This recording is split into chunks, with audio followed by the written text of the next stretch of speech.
Previously on episode 19, the humble beast, Justin Jefferson. 1, 2, 3.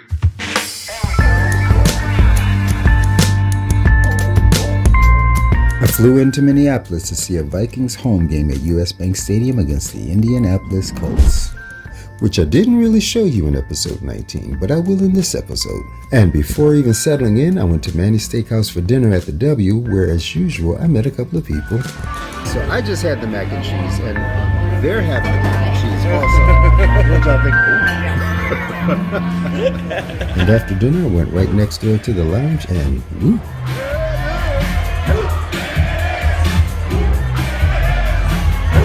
Now I know I didn't show y'all this part, but this is what happened. There it is. I drove down to Maryland where I got to see the Vikings in one of their 11 fourth quarter comebacks against the Commanders.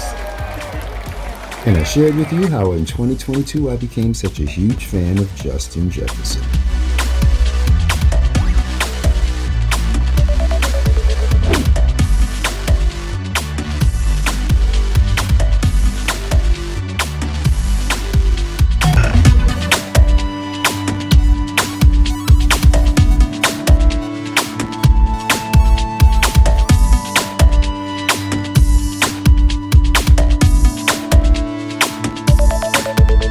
In this episode, I'm going to show you how the Vikings played in not just one, not just two, but three very exciting games. And in one of those games, they produced the largest comeback in NFL history.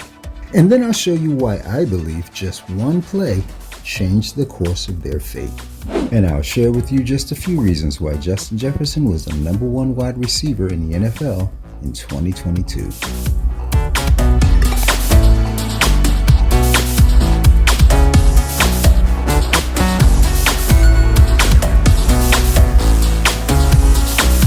And now so I can get more and better travel content to you, please hit that like button and please subscribe. It not only shows support, but it really helps the channel. And finally, even though it wasn't our destiny to be in the Super Bowl this year, I'm still going to show you a few reasons why it was a lot of fun to be a Vikings fan in 2022. Possibly the most exciting season ever. Stadium is rocking!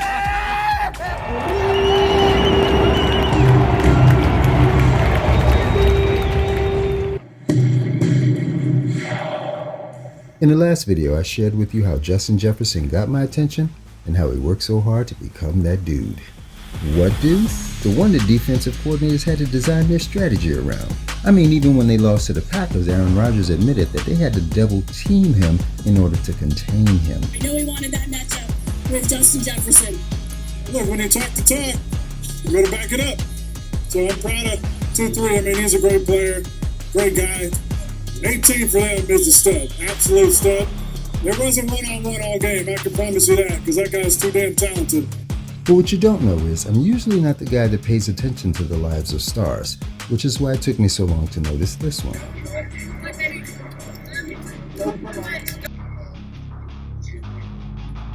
Usually I want to be entertained by what they do, not who they are. I want to enjoy the game, and knowing what goes on behind the scenes usually ruins that.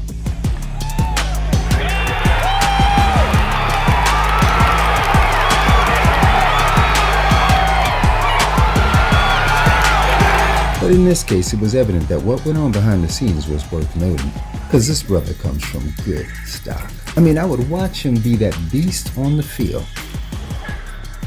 and that gentleman off the field. And it always looked like he was having fun like we did in the pickup games back at the schoolyard.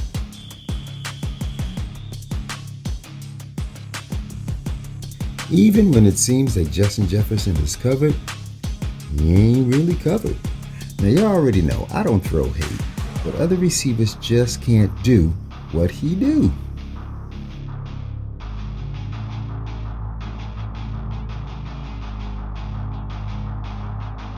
They try, but they just can't do it. When it's one-on-one coverage, they covered. Because this right here wasn't a catch, and how it wasn't reviewed in the game bugs me out.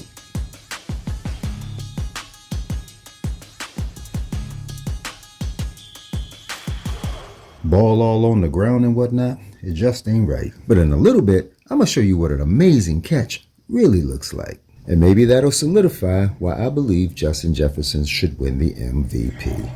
But then again, maybe I'm biased because after seeing Justin Jefferson at a Vikings game at US Bank Stadium amongst those fans,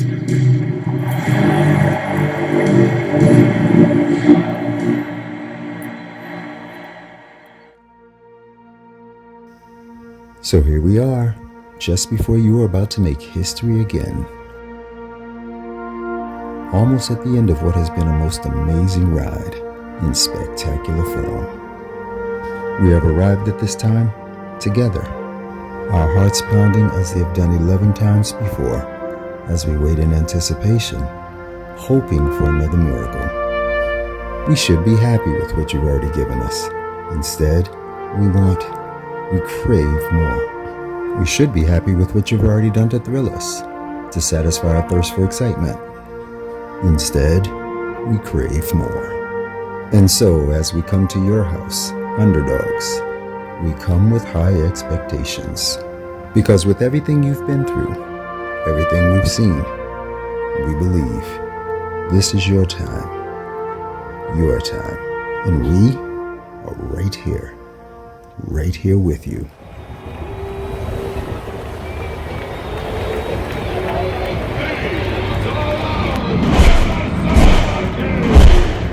Looking to reestablish themselves for that final stretch run this season. We are underway here at US Bank Stadium. And this is where my trip really began. It's where my dream for being at the stadium again came to fruition. It's also where my dream turned to disbelief. I wouldn't believe that something so good could turn out to be so bad so fast. Pittman in motion on first down. They give it to him on the end around. He's got a lot of space to work with, and Pittman's got a first down and more pretty quickly. Ryan steps up, pumps, fires. He's got it. And I was like, oh my God, come on. This is only like, 5 plays and they're already at first and goal? Come on, Vikings, what are you doing? And he is devoured. The Vikings defense comes through once again in the red zone. And it got frustrating really fast because that's the best we did in the first half. We ended up holding them to a 26-yard field goal, which made it 3-0, only to turn around and do this. And they know that third days. Oh, we got a block here. Here comes Indianapolis on the special teams. They're going to take it in. JoJo Doman. Yeah, and you already know it only got worse from there. The first half was a disaster if you were a Vikings fan. Yeah, it was embarrassing. I got this text from one of my clients. I couldn't even respond. Because in case you don't know or you somehow forgot, this was our score at halftime. My Vikings friend down in Delaware, while sitting in a bar surrounded by Eagles fans, texted me this. It's really hard to cheer for the Vikings when they play like this. I'm trying to keep the faith. But for some reason, I didn't feel that, so I was just like, you gotta be strong. But then, along with it being embarrassing, she was like, I'm sorry you wasted your money to see this ass whooping.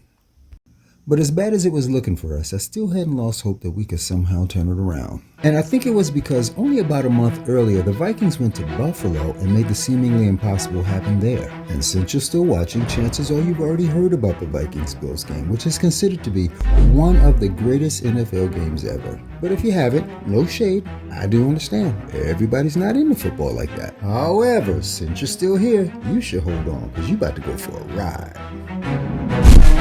Hey, everything we done got in our life, we got with these two things right here. With your hands. Then we're going to play for you. You hear me? In this game, you don't get what you want. You get who you are. And what you win. Getting to 8-1 is in the air. Everybody was hyped. True Vikings fans had to be scared. 3rd and 11 from the Vikings 25. Cousins out of the shotgun. Bills rush for. Kirk pumps. Kirk fires. Kirk found the first down to DJ at the 45. Shakes the tackle at the 50. Runs away from a Bill at the 40. Right in front of his sideline. And his coach is fired up. His coach was fired up. Man, I was sitting in my seat screaming. I mean, y'all know that boy was covered, right? It is caught. With the touchdown to Jefferson on the first drive, I was like, yo, this is good. We playing the Bills like this? But then, either the Bills showed up or Cousins showed up. Allen shotgun takes the snap.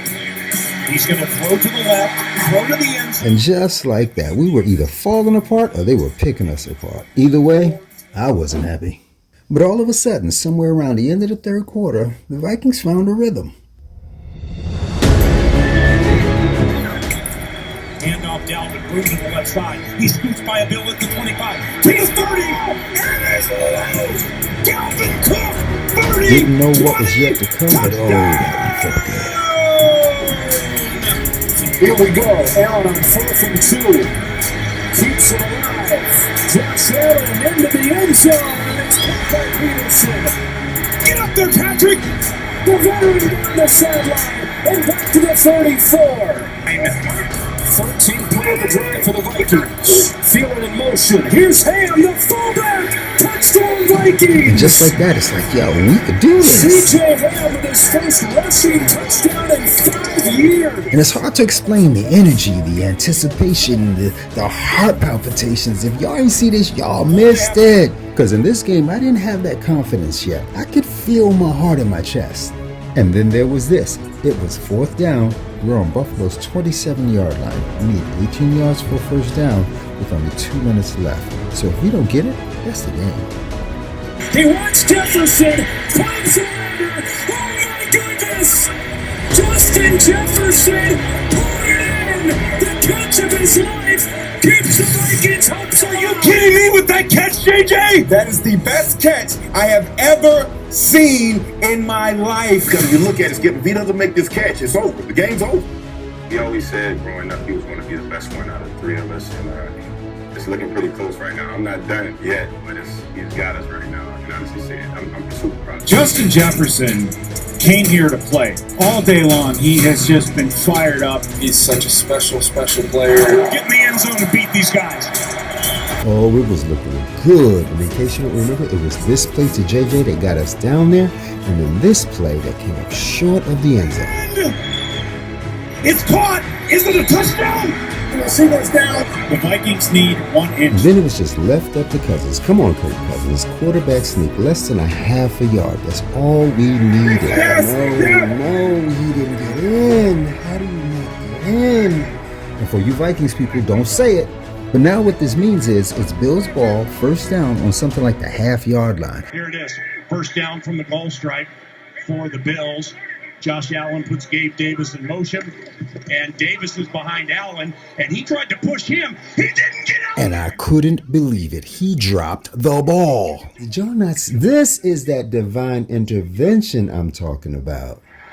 Oh, the ball came down. Yes, the Vikings came. The Vikings. And me, I was sitting at home watching this game, screaming like a fool. My neighbors must have been like, what is going on over there? So we kick the field goal, take the lead, 30-27. Only 41 seconds left, and it still ain't over. Of course, the Bills came right back, marched the ball downfield, kicked the tying field goal to send us into overtime. Tail. It is tail. Handoff Dalvin. 10 yards, powerful run. Kirk straight in the pocket. Throws to the right. To who else? Caught! Jefferson! Yo. 2-yard line! So it's Greg Joseph. And it still wasn't over. The Bills get the ball again. This that heart-pounding stuff I was telling you about.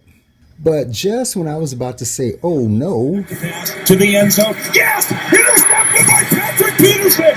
And the Vikings win the game. All made possible by this catch.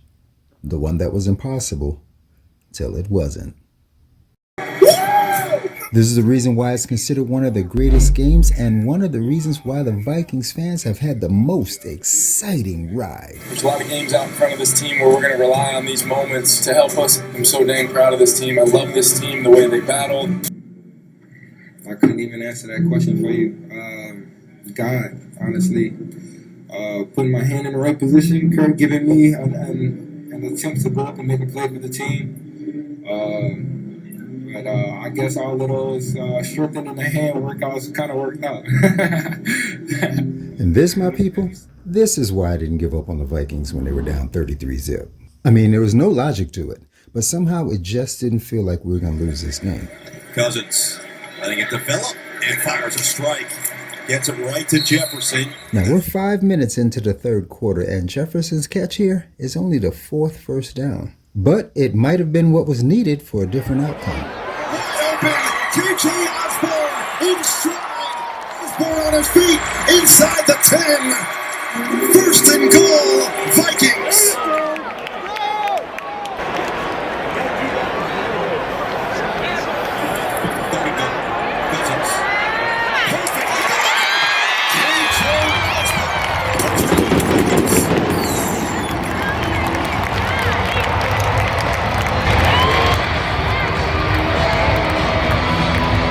So finally, we got off that goose egg.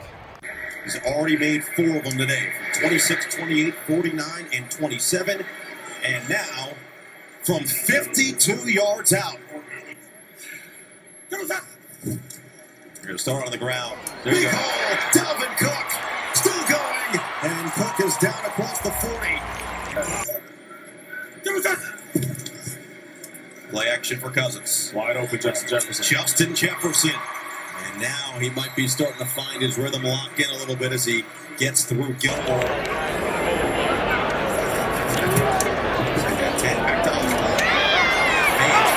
Spins his way across the 15. From K.J. Osborne, who is flexing and showing off here at home.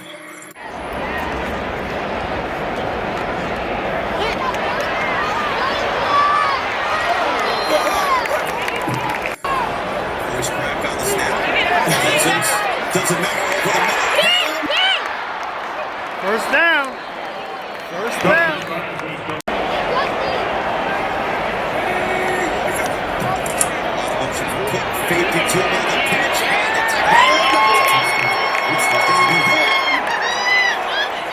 As you can hear, I'm not the only one that's feeling like a win is possible. Still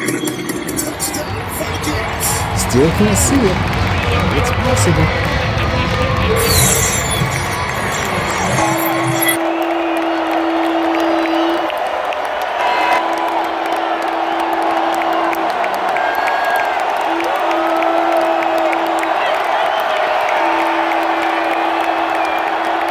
And at the end of the third quarter, it wasn't looking so hopeless. I still can't see how we're going to make it happen, but as you can see, we're all starting to feel like it is going to happen. Because Justin Jefferson on the outside.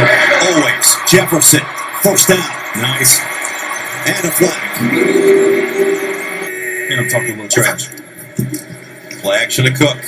Cousins with time. A dart. I don't have to say it, right? I really don't have to say it, do I? That's nasty. Check this out, bottom of the screen. Cousins. Oh, he had Hawkins. He's got Jefferson. Touchdown, Vikings. Oh, my man, that is that move that I love. I mean, look at that separation right there. I mean, look at it. Look at that. Dude shook his drawers off. You know Gilmore mad at that. And I don't know if you could tell, but the excitement is in full effect. The only thing I wish is that now, well, at this point, I'm kind of wishing I was sitting at the other end of the stadium because I would have loved to see that close up. But it's all good because it's starting to feel like I didn't waste my money after all. 222 after a really sluggish first half. Wide open over the middle, Dalvin Cook. And we know Cook is as dangerous as they come, shifty across the first down yardage. And actually the 20. Jefferson occasionally for a good snap. He's open! Cousins over the middle.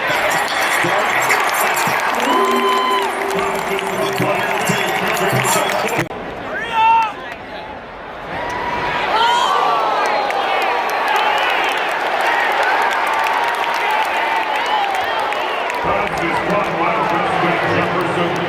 Told you Gilmore didn't like it. That move Jefferson put on him a little while ago was embarrassing. So he got emotional and responded with an illegal hit. What person, fan or player, that knows anything about football doesn't know you can't lead with your helmet? And I'm like, yo, this is a game and it's entertainment. Why are you taking this so personal? But, and quadruple but, even with the illegal hit, Jefferson held on to the ball. Now, I'll leave the link to a video that shows how Gilmore had been getting away with unnecessary and cheap shots before this hit. His first target, his first catch. One of the cool things about the Vikings is, if you include Cook, after Jefferson took that hit, Cousins still had 4 other receivers to throw to. Play action for Cousins. And they just marched the ball down the field, and it was starting to look a little sunny at US Bank Stadium.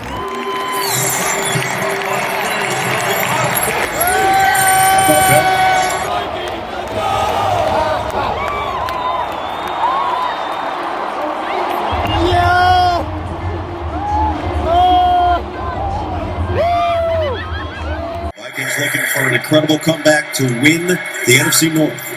Colts looking to stay alive in playoff contention. And Deion Jackson. Oh, the ball comes out! There go the Vikings! I'm just going to stop it right there because, yeah, they ain't giving the touchdown. So we're going to move on.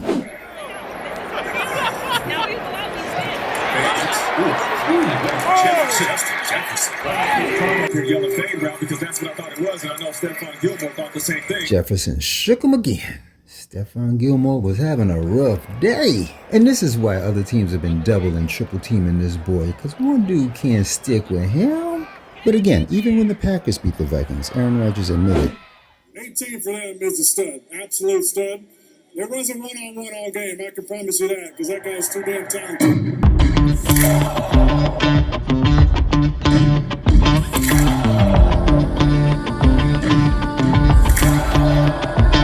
We've done really well, but we're still 8 points down and there's not a lot of time left.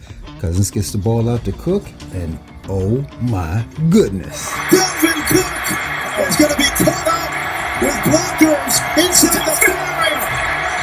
Touchdown. This was pure ridiculous. And if you were at the stadium or even maybe just watching it at home, you know, we were losing our minds. I mean, this was some crazy magical shit right here. We're only 2 points down, about to try for the tie. I was at the daggone game, and I'm still surprised that we were able to come back like this. Jefferson in motion. Cousins lets it go. T.J. Hawkinson. We are tied. William Tango Foxtrot. Can you believe this? Can you feel this?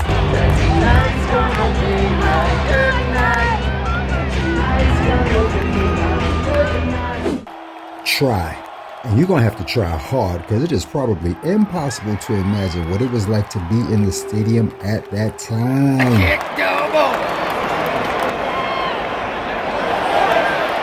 I got it! Cousins. First down. As being a superstar tonight. You can imagine the tension because this is the part of the game where you can't tell whether time is working for you or against you. Minnesota's going to try to save that timeout for a potential field goal attempt. Cousins lets it fly. It's caught.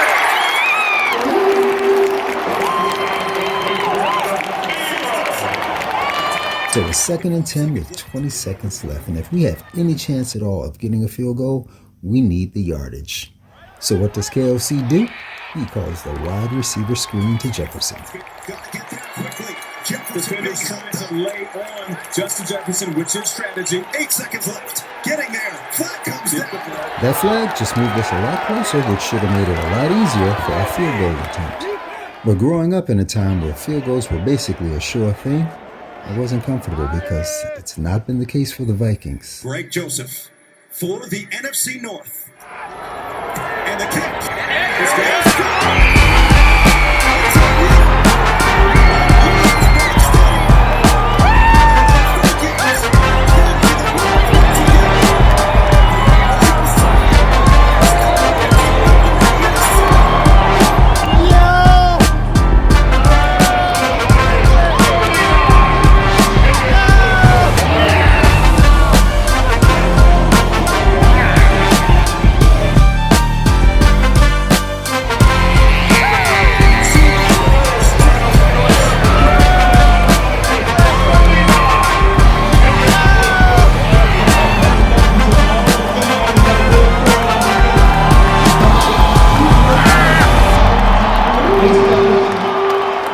It was so crazy. Nobody wanted to leave this stadium. You would think it was a playoff game, but this was only week 13.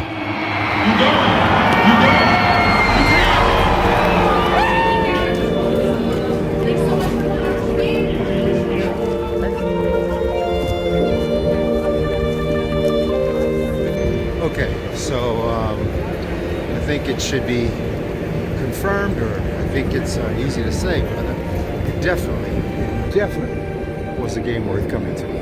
I am so glad I came to this place today.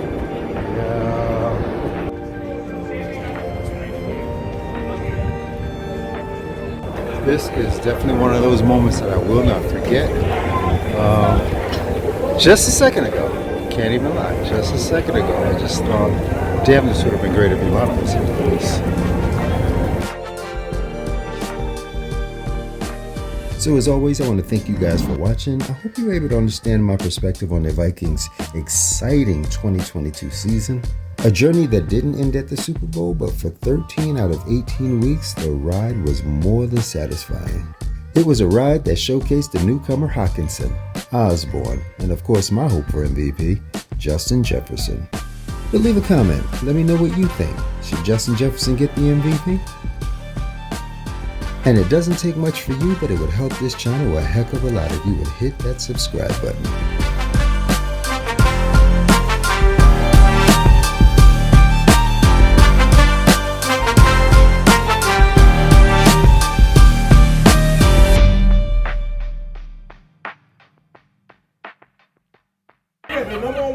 How were you feeling last week when you thought we were going to lose? One, I had my hand in between my legs. I left the bar. I left the bar. Hold on. Head or hand? Huh? What'd you say? Look, I left the bar. What'd you say? You say head or hand? They talking trash back there, but I don't want to. I'm not going to put. But at the end of the day, look, I left Dalvin the bar. Cook. 33-0. I went Christmas shopping, and guess what? I came back, and we overcame. We overcame. But how did you feel when you thought we were losing? Do you remember those texts? It's the worst feeling. But you gotta realize, before that game, we was down 17 before. Came back from 17, came back from 10. So I'm like, it's a possibility. But once we got into we're Minnesota. Once it was 14-33, I'm like, we're Minnesota.